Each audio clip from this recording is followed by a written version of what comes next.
Welcome to the Empowered Essence podcast, where we liberate you and empower you to let your soul lead the way in life and business. I am your host, Laura Lawrence, sharing my thoughts and intimate conversations with featured guests on spirituality, business, and making courageous moves in the spirit of following your soul. I want to provide you with the tools you need to tap into your highest self. I am here to empower you to walk away feeling ready to live your most expansive and purposeful life. Let's dive in. Hello, everyone, and welcome to another episode of Empowered Essence. I am so excited for this episode. This is going to be a really good one. Today, I have with me Fernanda Paz Adams. And Fernanda and I have worked together. We've become great friends as well throughout the process. So I am so honored to be able to have her on this podcast. I feel like we've grown up together. That's how I feel. We've been on this journey as moms in addition to being business owners. So there's just so many parallels in our lives. But to introduce her, I'm just going to read to everyone her bio. Fernanda is an intuitive empowerment coach and energy alchemist. She specializes in helping mom entrepreneurs harness their authentic power, master their mindset, and achieve sustainable success. With a strong emphasis on alignment and balance, Fernanda guides women in business to unlock their inner potential, enabling them to confidently expand their businesses and design life on their own terms. If you're seeking transformative insights and strategies to elevate your mindset and energy, Fernanda is here to inspire and empower. Oh, it's so good. I love that. So, Fernanda, welcome to the show. Hi, I'm so excited to be here and that we're getting to do this. And like you said, it really does feel like we've evolved together in like motherhood and business. It's wild. Yeah. A lot has happened, like between COVID and first of all, let's share, how many kids do you have? So 3 under 5. My oldest is 4.5. My middle one is turning 3 in December. And then my baby is turning 1 this next week. Oh my gosh. It's so crazy. So Fernanda and I, our first 2 kids were born really close together. They're both the same age. Actually, our second is born within less than a week of each other. Oh yeah. Then she has a beautiful baby girl that is almost a year old. That's so exciting. I feel so honored because I was actually one of the first people, I think, that you had in one of our courses together, you had shared to the group that you were pregnant. And I was like, oh, I feel so honored that. I think I was like not a month and a half pregnant. And it was one of those things where I don't feel good, guys. I really need you all to know that this is not my normal self. Yeah. So when I said I feel like we've grown up together, I feel like we've grown up as moms together. We've been through the same things at the same time. And really, I feel like I've leaned on you and you've leaned on me and in some very beautiful ways. Yeah, it's been a beautiful journey so far. So your business has evolved. It has pivoted. It has very much been an intuitive journey for you. So I'd love for you to share with everyone how your business has evolved in the last couple of years and why you are doing what you're doing today. Yeah, it has been a roller coaster. My business has definitely not been something that just came easily and I had it all figured out. You are very aware of this because you've seen me in very different points of my business and how it just keeps on pivoting. It really just started when I had Lucas and I knew that there was something I wanted to do. Lucas is my oldest and he's almost 5. So it was about 5 years ago. I started diving into neuromarketing because I felt like I wanted to do a business, but I didn't really know anything about anything. And that really sparked that little beginning entrepreneurial personal development journey for me. And the more that I started working in neuromarketing, the more that I realized something wasn't aligning for me. And I kept on doing things that people tell you to do and building the business the way that people tell you to do business. It just didn't sit right. Then I found you and I found human design through you. And it really lit up this idea that we're all so unique and we're all meant to be doing different things in our lives and living our lives and building our businesses in unique ways. That lit the spark of what I wanted to share and how I wanted to build business. For a little while, I really thought that human design was going to be my thing.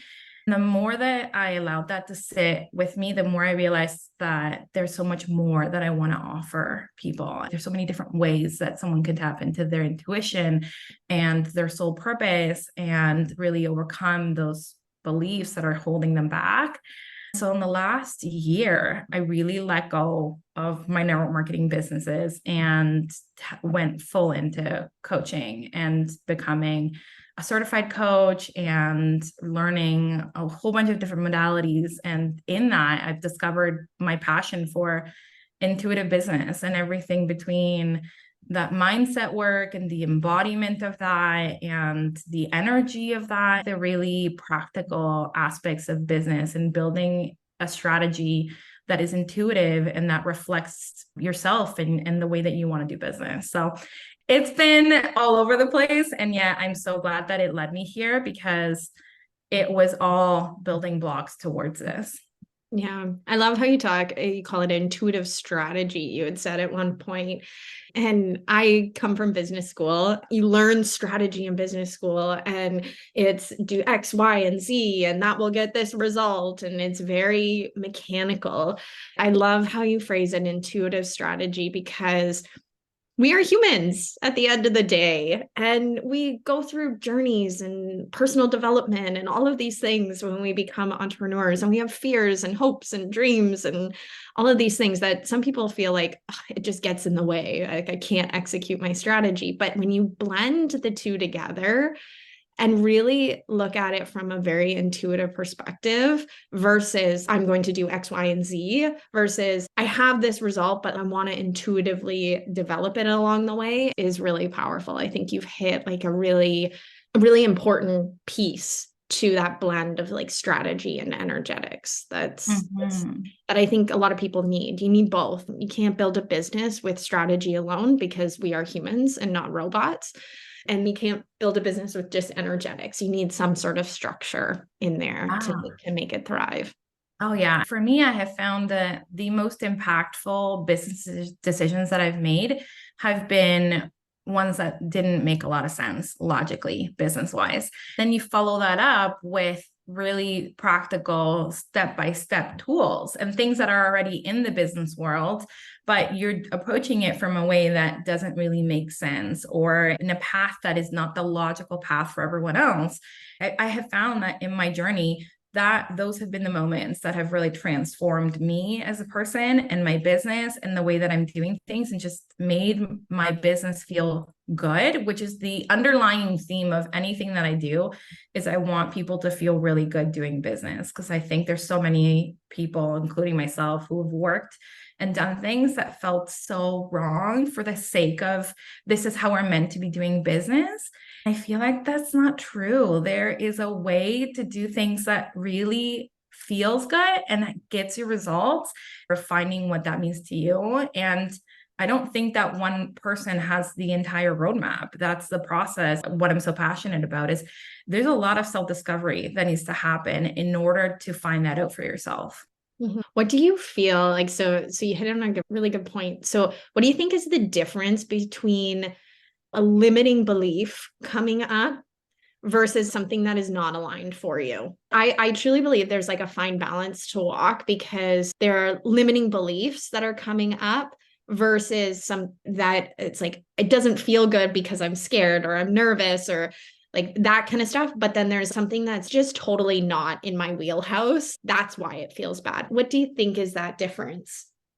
So when I've done this work on myself, one of the things that I like to ask myself and my clients is like, when you're future pacing, like I really like to future pace when those limiting beliefs or that alignment is coming up. Like when you think about that thing that you're thinking about that's keeping you stuck, when you look at the future, how does that feel to continue to do this? If you push past this like initial stuck period, how is it going to feel in a couple of months, in a couple of years? And that I feel really shows whether it's just something that is just like making me feel a little bit scared because it's putting me out there, or whether it's just like this really feels wrong. And that is a big piece that I have found, like when you start doing a little bit of forecasting of what you want your business to look like and really allow yourself to tune in to that, the answers are there. You will know whether this is just something that I'm scared of or something that I'm just really not feeling good with. That's a really great way of looking at it. I'm reading a book right now called Energy Rising. And so they're talking a lot about like your emotions. And so like how can you tell if it's like something that's not aligned for you or if it's like your emotions coming up, like it's just like an emotional wave that you're experiencing. And so they talk about choosing a more difficult pain. What would you rather? And then they talked about if you did this multiple times, would you feel better about it if you had a fear of public speaking? If you did that 5 times, do you think you would feel better about doing public speaking? Or is it just because you haven't done it a lot? To your point of fear of getting out there, they use public speaking as an example. So sometimes I think a lot of people, they say, oh, I don't like this, but that's just because it's a fear that's coming up or they've never done it before and people don't like doing things that they've never done. Like at the end of the day, business is messy at the beginning. For a lot of us who are perfectionist type A personalities, like doing things that are messy, like scares the living bejeebas out of us. But it's one of those things you have to do. Yeah. Yeah. We want a clear path. Our brains want a logical step forward and they want to know that if I just do A, B, and C, I'm going to get there. And it doesn't look like that. It looks like a lot of ups and downs and a lot of jumping from point A to point Z and then going back to B and then figuring it out along the way. Like what is my path? And then it keeps evolving too. I love that fear of like public speaking. When you think about that, like for me, for example, that is something, and this is a thing, those fears and the limiting beliefs can evolve. Public speaking for me was something that scared me and didn't feel in alignment maybe 3 years ago. And I could honestly say that was something that I didn't feel right for me. And now that my vision has expanded and that I've done some of that inner work, public speaking is something that scares me from a fear perspective, from I've never really done this, but not from this is out of alignment in my body. And so it's like the more that you practice it and the more that you incorporate listening to yourself and asking yourself those deeper questions, the more that it starts really evolving and growing with you and leading you down paths that you never really knew that you could go down. You touched on like how your body sends you signals. I love that. How do you feel like the body and intuition play together?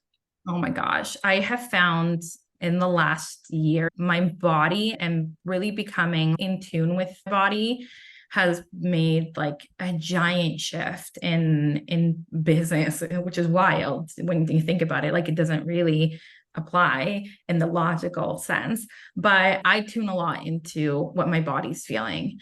And I ask myself those questions often, like, where is this feeling coming from? And what does this feel right now? And what is it that I need to release and let go of? Or what is it that my body needs right now in order to move through this?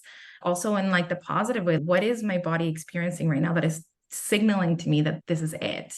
It's not the same for everyone, right? Like for me, I know that a lot of my body, when it feels blocked, comes from my throat and I can feel it. I can feel like I have something stuck in my throat. Whereas when I am feeling expanded and really in alignment, my heart and my like solar plexus are just like lit up and I feel this expansion. And again, like that's something that 3, 4, even a year ago, I was not experiencing that because I wasn't in tune to it and I didn't know to really let my body guide me in that way. And it's by allowing yourself and slowly working at it that you really start trusting what your body's saying and allowing it to guide you. Yeah, I know. I feel like some sort of stuckness in my solar plexus. If something's not right for me, I will feel that stuckness almost to the point that I stop breathing. I limit my breath. If I think about it and I tune into my body when I'm thinking about it, like my solar plexus, just clenches up and it's like hard to breathe. And I never noticed that before. It's probably been in the last couple of years that I've really also tuned into my body. And you're right, we all feel it so differently. Excited. Yeah. It's like this expansion in my chest, the excitement, a little bit of sacral. Although I'm not a sacral being, I'm a projector, I do feel like a little bit of that kind of pick up and go. Yeah, so it's so important. How would you guide someone or recommend someone to tune into their body? What kind of practices did you do to do that? So I've been doing a lot of tapping. That's been really helping. EFT is incredible for really allowing yourself to, I don't think enough people really let themselves sit with their emotions and their feelings and letting their bodies process that. Breath work has been wild for tapping into those emotions that I didn't even know were stuck in there.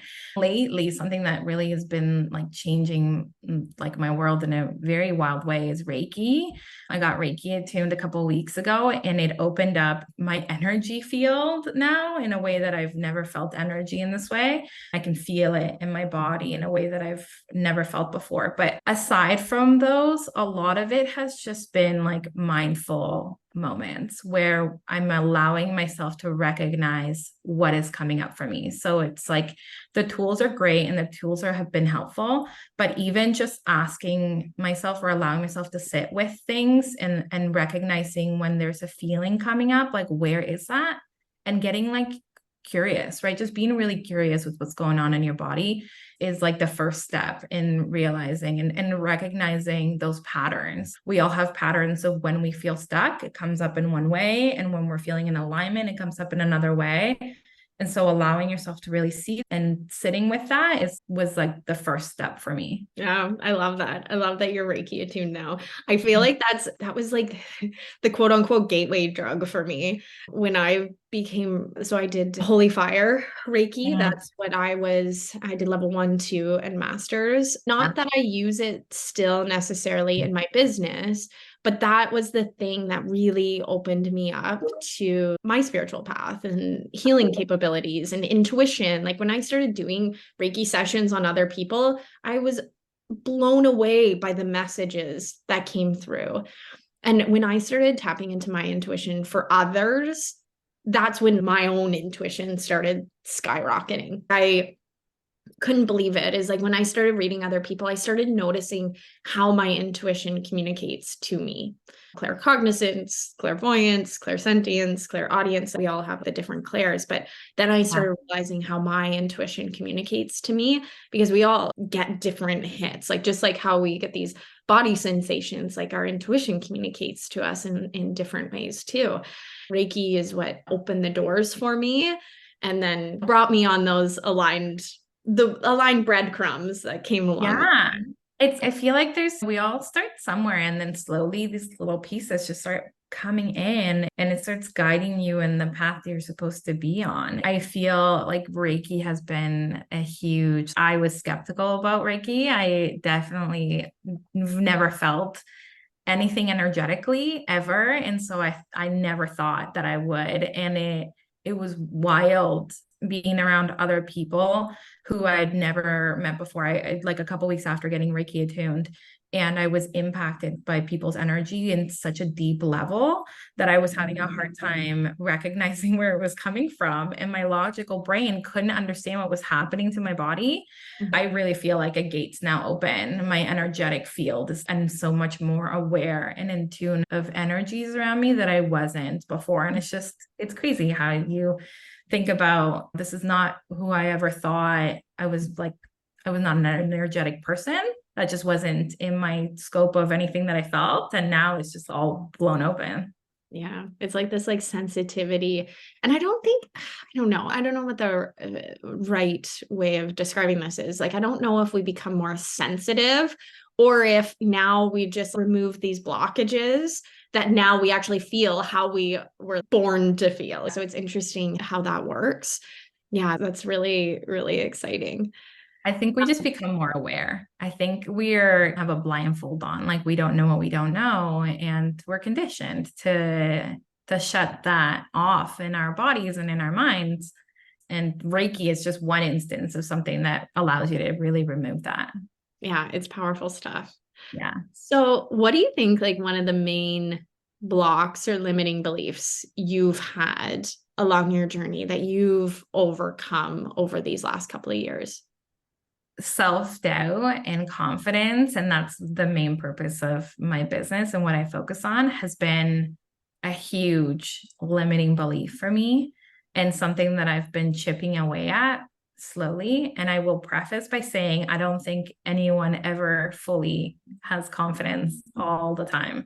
I think we all have moments of self-doubt and lack of confidence.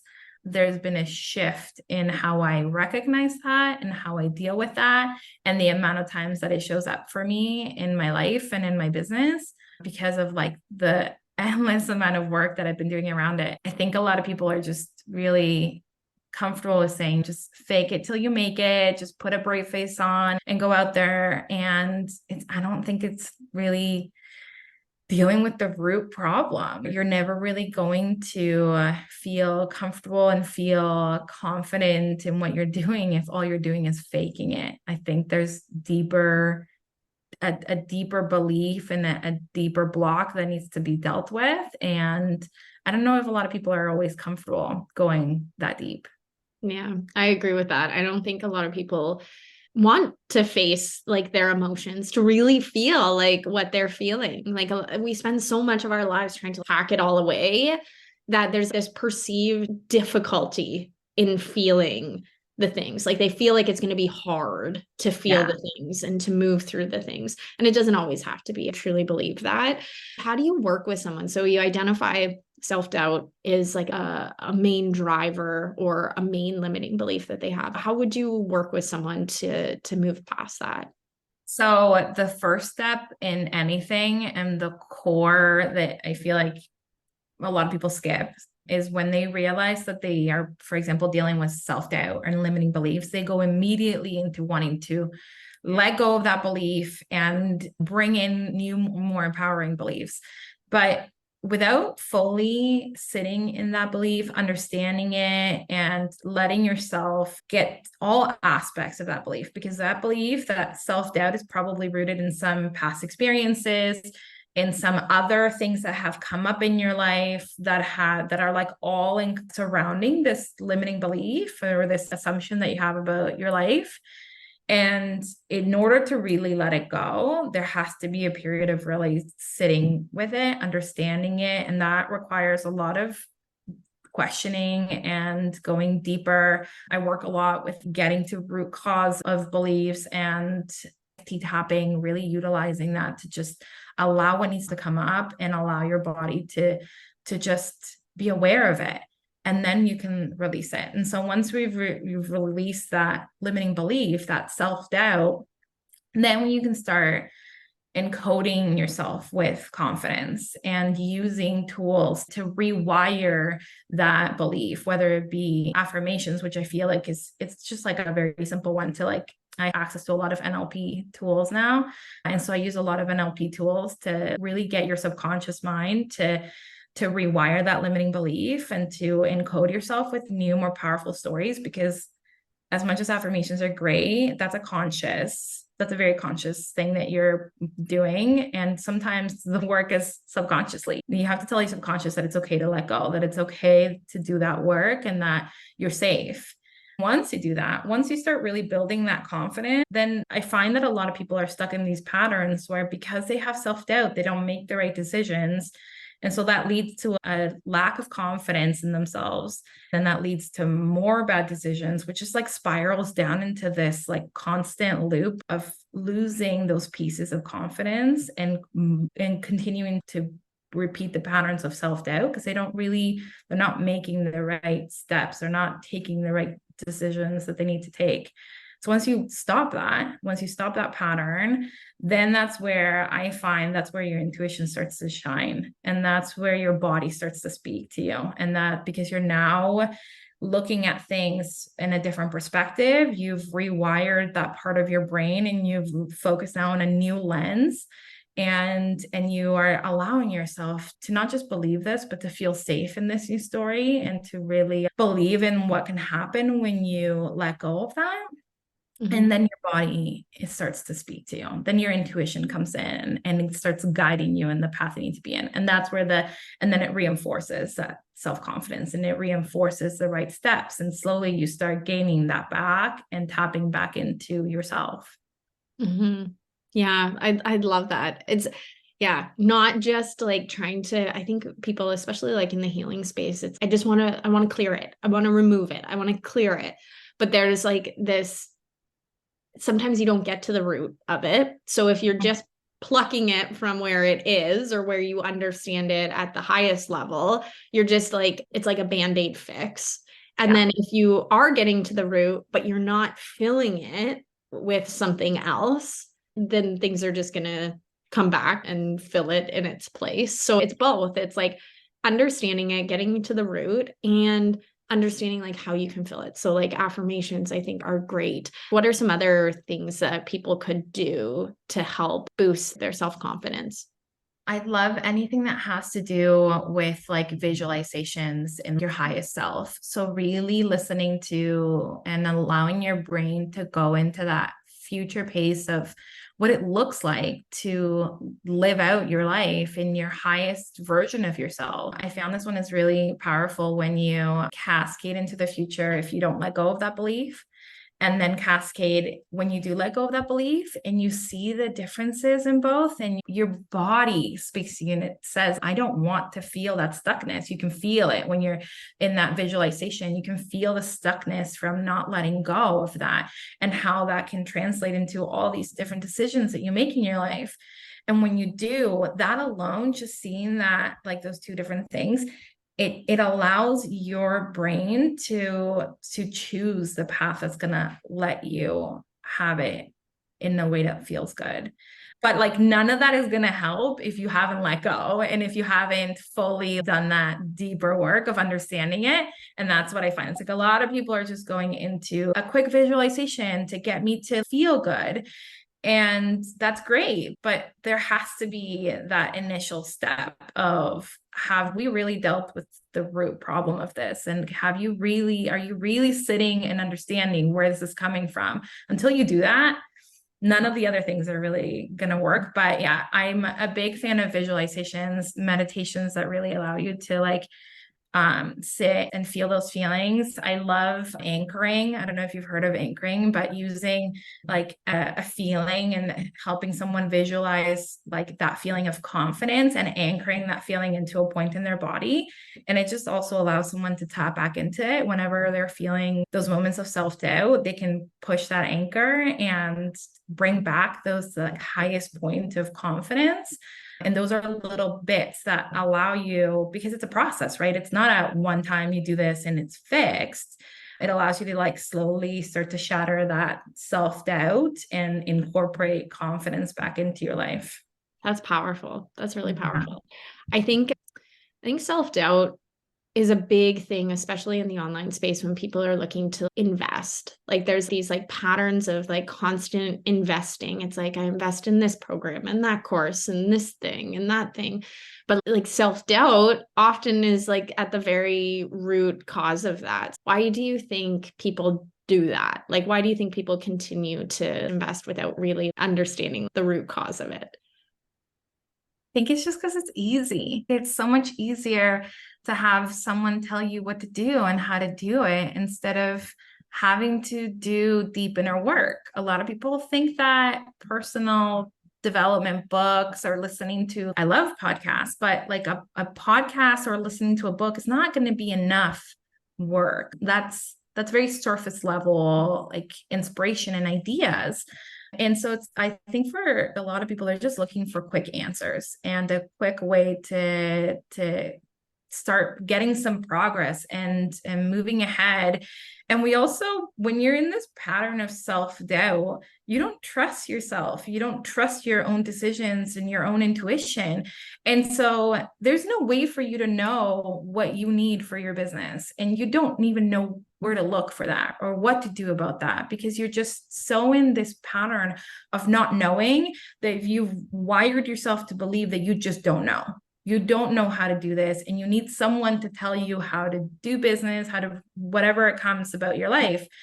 And in reality, like we all have the answers. Yes, there are experts that have done things that can help us get there faster. I 100% believe in investing in yourself, but you need to first know what it is that you want and what it is that is going to serve you best. And a lot of people are not willing to do that work first and then invest in the things that they need to invest in order to make their businesses work faster. They would just rather have someone, here's a strategy, implement it, do exactly as I say, and then go. Or here's a strategy, modify it to what you need. But what if you don't know what you need? What if you have no clue what it is that your business or how you want to do business because you've never allowed yourself to go there? You're just in this constant pattern of really releasing your own decisions and allowing someone else to make them for you. And that's so disempowering, but it's easier. Yeah. But it's not going to really help in the long term. Like a lot of people might see success in the short term, but in the long term, it's not going to build a business that is really in alignment with who they are. Yeah. It's like choose your heart. Get into this pattern of continual investing and spending money and then being stressed about money and all of the things. And then it becomes like this self-fulfilling prophecy. Every time you invest, you don't get the results that you quote unquote wanted. But at the end of the day, it's because you're seeking answers from someone else, not yourself, like not really self-seeking. And it's scary for people to self-seek. It's scary for people who like have never empowered themselves in their entire life to empower themselves. It is a scary thing. It's easy to ask someone, can you show me how to do this? Until you actually sit with yourself and say, like, how do I want to do this? What actually feels good? What is it that I want? What do I want to feel? What does success look like to me? To me, those are like such foundational questions, but a lot of people have a hard time doing it because it's just easier to hire someone. It's just easier to put the reins in someone else's hands, especially if we've been corporate leaders or like we've worked in the corporate, like you're used to being an order taker, not like being the boss of your own life. It's self-leadership. That's what it comes down to. It's self-leadership. And a lot of people don't resonate with them being a leader. But I think we all are. We all leaders of our own lives. Until we actually realize that we're the leader of our life, you get stuck. You get stuck real deep. Yeah, you're just going to keep on repeating the same patterns over and over again because you don't really know where you're going. And someone else's way is not going to be your way, but it's so uncomfortable. It's really uncomfortable work and it's not quick. That's the other thing that I find is like a sticky point for people. They want to have results quick. And I get it. I've been that person. And it's a hard pattern to break. Just wanting to see things come together faster and wanting to get answers faster. Our brain doesn't like being in the unknown. Our brain doesn't like not having answers. It's always going to be looking for an answer and a path. And so telling yourself that you're not going to have an answer to something and you're going to allow yourself to sit in that uncomfortable unknowing until things start to become clear is not something that a lot of people can do. I think a lot of people can do it. They just don't feel comfortable and ready to do that. And it's very hard to do that alone. Yeah. I truly believe that there is a time and a place to invest in yourself. But there's also a time and a place where you need to sit by yourself, sit in the uncomfortable. There's a time and a place for both. What do you think is that? Where do you see like someone like investing in themselves, like where they should? I'm saying should, quote unquote. What are some things that like people would find value in getting support from a coach on? I think a lot of people need that support with those initial blocks, really understanding what's coming up for them and who they are, and someone helping them ask those deeper questions and guide them down that path. I am a firm believer in business and in operations and strategy and in marketing. I love all that stuff and I geek out on it. But without that deeper work and not just someone who's going to fluff you up and tell you like, this is the way to enlightenment in a super simple, easy, feel good way. That's not going to be it. Unfortunately, that's not going to be it. I wish we could just do work that just felt good and was just going to be like enjoyable. Not that it has to be painful, but it was just going to be like light and fun all the time. It's not. It's really going to the deep root of what's coming up for you and those patterns that keep on coming up. I think there needs to be also a blend of working on that mindset, that those beliefs, that embodiment piece, the energy piece, and then applying that into your business and how you're living your life. I hate leaving someone with just like, great, we did all of this personal inner work and now go figure it out. Go find something that's going to fit for you. I find that's so hard. So it's like having that combination of that masculine and that feminine, learning about yourself and being in the flow and tapping into your intuition, and then building strategies and plans around that, and then finding what it is that works for you. I love to have a clear path. My brain is very much about the how. And so really working on both sides and incorporating both at the same time, I think is so powerful, because you're not just getting one, you're not just getting the other, you're getting a blend of both in a way that's really going to make you transform as a human, and then utilize that transformation for your business so that you can actually start making results and seeing and doing things differently and testing things out as you're doing things differently and shifting, because there's a lot of testing and a lot of experimenting in the process.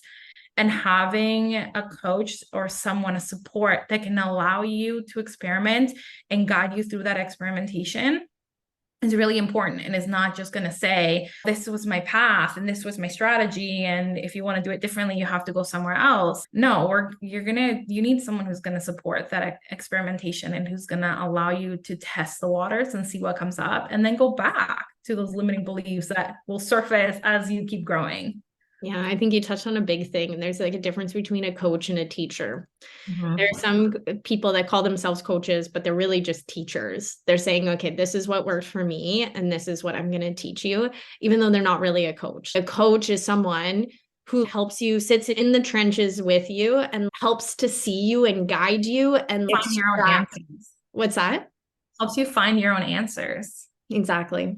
Yeah. Exactly. They're not telling you what to do. They're guiding you and empowering you to find the answers. I think that's, yeah, but the coach, teacher, consultant, I think there's so many blurred lines right now, especially in the online space. People saying that they're a coach, but they're really a teacher or a consultant, because consultants tell you they do the analysis on what's working, what's not working for you, and then they give you a solution. Yeah. And then it's up to you to implement. And you're like, that solution doesn't actually work for me at all. And then people feel resentful because it wasn't co-created or whatever. I think a lot of people are feeling burnt in the coaching space because they're not quite sure what the difference between a coach and a teacher and a consultant is, or what they actually need in that given situation. If you're going to do the deep inner work, like the most empowering thing is working with a coach to support you on that. Yeah. Yeah, I truly believe that. Yeah, I agree. That's one of the things that I've learned a lot about as I've been going through my coaching certification, is how many people out there are just consultants and mentors and not actual coaches. That can make someone feel really disempowered when you have someone just telling you what they believe and giving you advice, instead of allowing you to sit with whatever's coming up and guiding you and not dictating the agenda of the process. It's really up to the client to take this where they need and to let whatever comes up, and for the coach to be aware and in tune enough to say, okay, this is where I believe like these tools would help, or this strategy might be like an option, and to have that bit of flow in between letting the client guide and then giving suggestions and allowing to the certain tools or processes to support in that process. It's not easy as a coach. So I understand that it's not easy as a coach to just like give space and hold space and to allow your intuition. This has been huge for me, allowing your intuition to guide you in sessions and with clients. to let whatever needs to come through, and to know that your brain and your body and your intuition know what that client needs as they're coming up with their challenges and their problems. And there's no need to set an agenda for the sessions, because what needs to come up will come up. Whatever the client needs, you will have the answers for. That's really hard to let go. And so there's a lot of people that would just rather do the controlling part and say, this is how we do things. This is the agenda that we follow.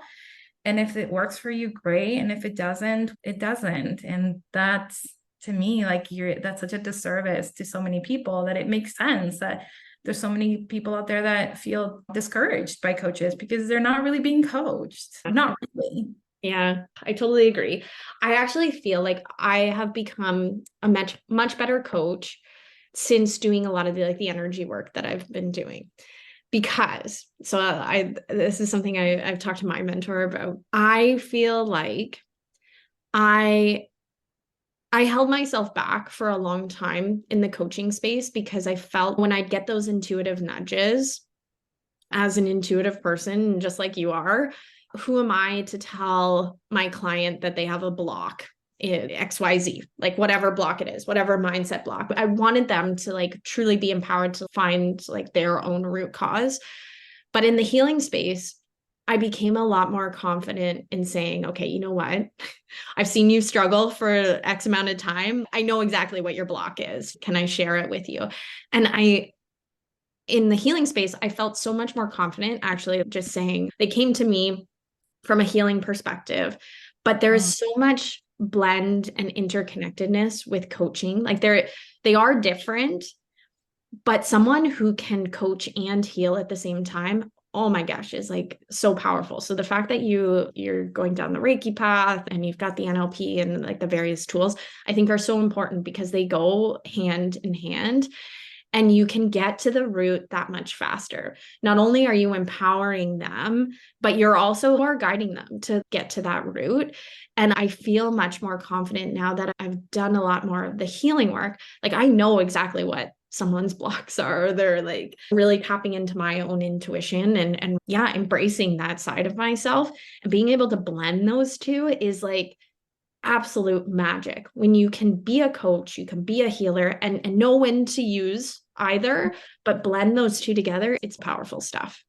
Yeah, it makes a big difference. I'm in my beginning stages as a healer, but I've noticed such a big difference in working with clients and really healing some of those things. The releasing part and the sitting with it and letting it go, that is healing work. That requires someone to like be really in tune with what that person is really struggling with right now and feel and have the rapport and the safety in that environment to make that suggestion and say, this is what I'm seeing. Are you open to clearing this?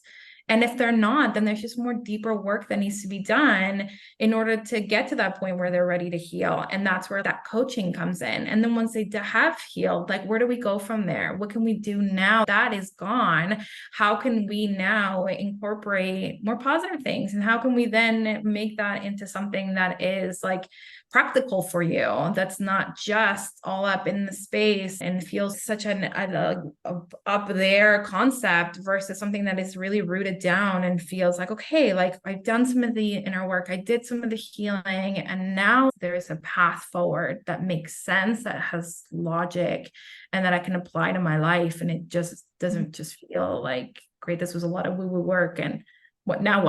Yeah, it's really powerful. And I have found my passion in blending those two for a really long time. I really loved the idea of like energy work and mindset and embodiment, and now knowing what that looks like and knowing how to guide someone through that, and then incorporating the masculine in there.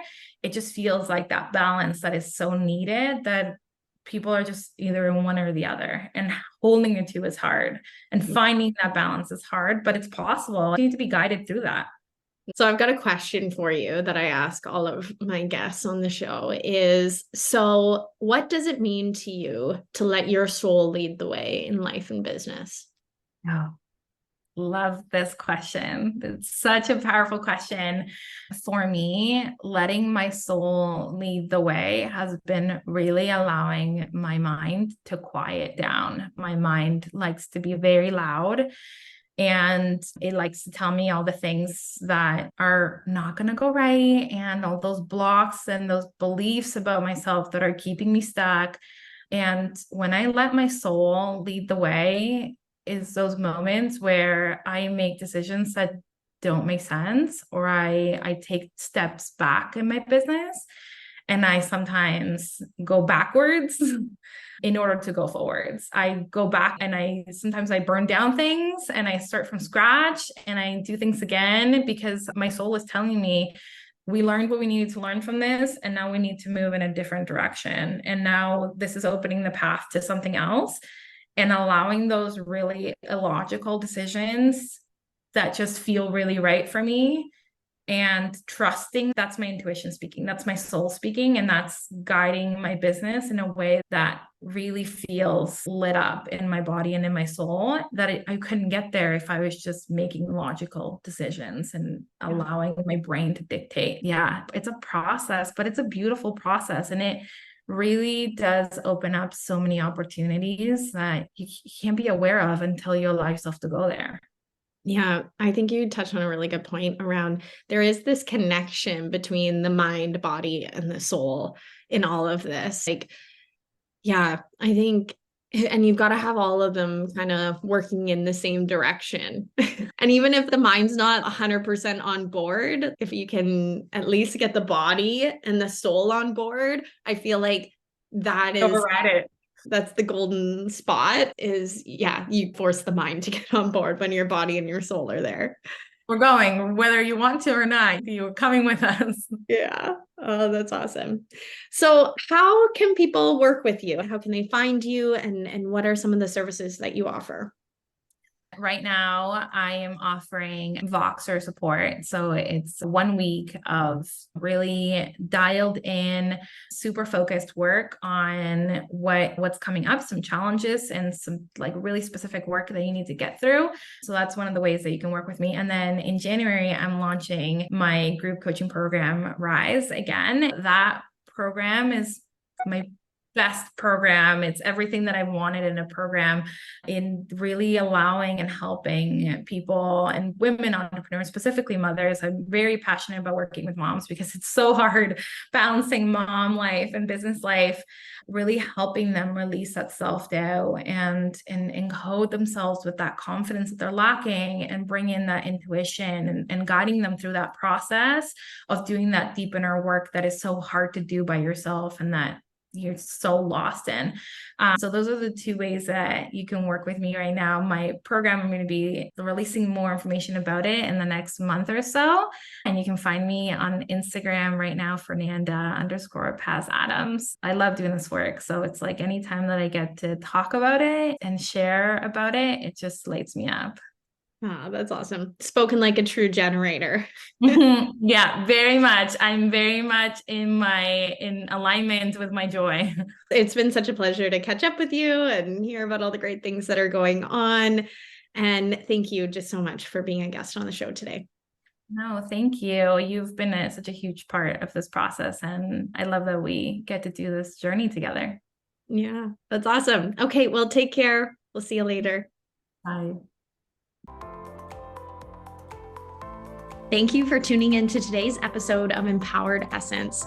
If you loved this episode, don't forget to leave a rating and review on your favorite platform. And until next time, keep shining your light.